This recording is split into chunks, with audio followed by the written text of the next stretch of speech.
Hello students, আমার চ্যানেলে তোমাদেরকে স্বাগত। শুরু করছি 2026 মাধ্যমিক পরীক্ষার্থীদের জন্য একটি বাংলার ক্লাস। তোমাদের সামনে রয়েছে দেখো প্রতিবেদন রচনা সাজেশন, ঠিক আছে?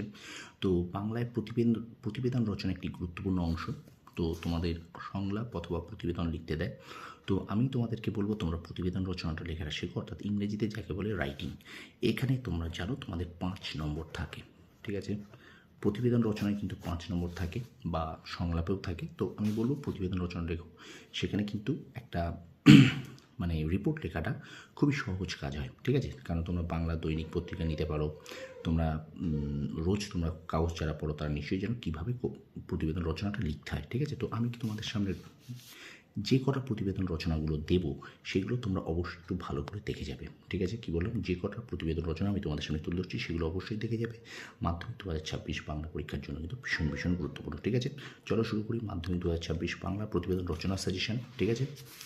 তো এই প্রতিবেদন রচনাগুলি অবশ্যই করে যাও। দেখো প্রথমটা কি বলছে, বেআইনিভাবে গাছ কাটার বিরুদ্ধে এলাকার মানুষের সমবেত প্রতিরোধ বিষয়ে একটি প্রতিবেদন রচনা, ঠিক আছে? 2 নম্বর, তোমাদের পাড়ায় একটি রক্তদান শিবিরের আয়োজন হয়েছিল, এই বিষয়ে একটি প্রতিবেদন রচনা। মানে তোমাদের পাড়ায় একটি রক্তদান শিবিরের আয়োজন হয়েছিল, সেই বিষয়ে একটি প্রতিবেদন, অথবা রক্তদান জীবনদান এই হিসেবেও তোমাদের একটা প্রতিবেদন দিতে পারে, একই, ঠিক আছে? তারপর দেখো, তোমার এলাকায় শব্দবিধি না মেনে মাইক বাজানোর প্রতিবাদ জানিয়ে একটি প্রতিবেদন রচনা। তোমার এলাকায় শব্দবিধি না মেনে মাইক বাজানোর প্রতিবাদ জানিয়ে একটি প্রতিবেদন রচনা।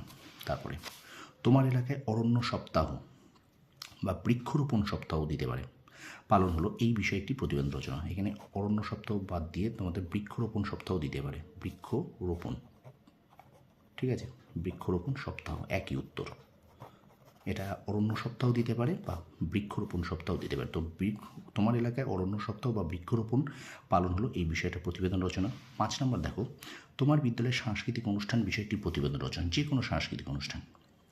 আচ্ছা, তারপর দেখো, বৃষ্টির জল সংরক্ষণের প্রয়োজনীয়তা সম্পর্কে একটি প্রতিবেদন রচনা। বৃষ্টির জল সংরক্ষণের প্রয়োজনীয়তা বিষয়ে একটি প্রতিবেদন রচনা। 7 নম্বর দেখো, শিক্ষা প্রতিষ্ঠানে বিজ্ঞান বিষয়ক প্রদর্শনী বিষয়ে একটি প্রতিবেদন রচনা, ঠিক আছে? শিক্ষা প্রতিষ্ঠান বা তোমার বিদ্যালয়ে বিজ্ঞান বিষয়ক প্রদর্শনী বিষয়ে একটি প্রতিবেদন রচনা। 8 দেখো বলছে, তোমার বিদ্যালয়ে অনুষ্ঠিত বিদ্যালয় বইমেলা বিষয়ে একটি প্রতিবেদন রচনা করো। তোমার বিদ্যালয়ে একটি বিদ্যালয় বইমেলা বিষয়ে একটি প্রতিবেদন রচনা করো। 9 নম্বর দেখো, তোমার এলাকায় পাঠাগার উদ্বোধন বিষয়ে একটি প্রতিবেদন রচনা। পাঠাগার মানে তোমার এখানে গ্রন্থাগারও দিতে পারে, ঠিক আছে? বা লাইব্রেরিও দিতে পারে। তো তোমার এলাকায় পাঠাগার উদ্বোধন বিষয়ে একটি প্রতিবেদন রচনা। 10 নম্বর, তোমার এলাকায় একটি গ্রামীণ হাসপাতাল প্রতিষ্ঠিত হলো, এই বিষয়ে একটি প্রতিবেদন রচনা। আর শেষটা দেখো, অত্যাধিক মোবাইল ফোনে বিপন্ন বাল্যক্রীড়া, এই বিষয়ে একটি প্রতিবেদন রচনা। তো 11টি তোমাদের প্রতিবেদন আমি তুলে ধরলাম। এই 11টা প্রতিবেদন রচনা তোমরা অবশ্যই একটু করে যাও, ঠিক আছে? বারবার বলছি, এখান থেকে কিন্তু তোমাদের পরীক্ষায় তোমরা অবশ্যই একটা কমন পাবে, ঠিক আছে? তো অবশ্যই এই 11টা ভালো করে দেখে যাও। আর অবশ্যই তোমরা হাতের লেখাটা ভালো করবে, প্রতিবেদনের হেডিংটা তোমরা কালো কালি দিয়ে করবে। তারপরে যেভাবে প্রতিবেদন রচনা লিখতে হয় তোমরা সেভাবে লিখবে।